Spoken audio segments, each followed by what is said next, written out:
I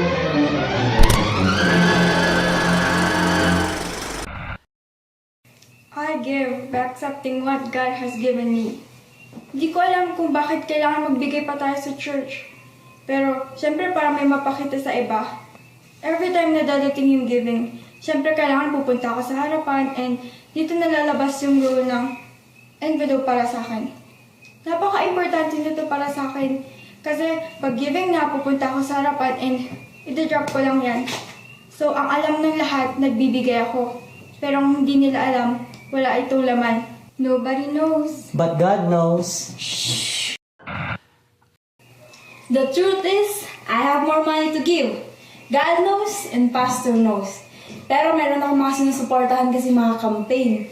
So if the church wants more money from me, kailangan ma-entertain pa ako ng music ministry nila. They should entertain me more. You know what I mean.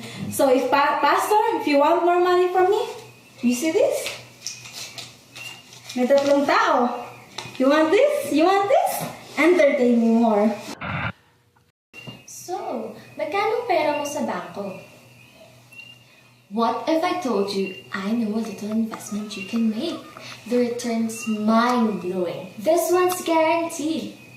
Malachi 3:10 says, test me. Give to God and He'll give back. You see this? I give this, He gives this. I give this, He gives this. I give this, He gives this. How crazy is that?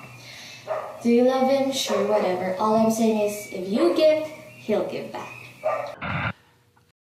Actually, magbibigay naman talaga ako ng tithes. Kaso nga lang nung nakaraang buwan, naku, tignan mo, ang dami-dami kong mga bills na binayaran. Tignan mo to, may electric bill, may water bill, tapos tignan mo pa tong tinik na to, naku, internet bill, napakalaki. So, ayun, alam mo, magbibigay talaga ako eh. Pero yun lang talaga, medyo gipit eh. So, siguro next time, pag may sukli itong bill, siguro pwede, bibigay ko. Pero sa ngayon, medyo wala eh. Nagbibigay naman ako ng tithes, pero hindi katulad sinasabi na 10%. Ganito. Pag pupunta ako sa church at tapadan ako may nagtitinda ng mga prutas, bibili ako. That's a tithe. Pag yung mga estudyante tinuturuan ko sa Sunday school, pati kahit sabi na, pati yung mga iba, toddlers, primary, tweeners pa yan. Bibili ako sila. That's another tithe. Pag lumabas kami ng mga barkada ko, nilibre ko sila. Gumastos ako na, sabihin na natin, 1,000 pesos. Ngiti pa lang sa mga mukha nila. That's big tithe for me.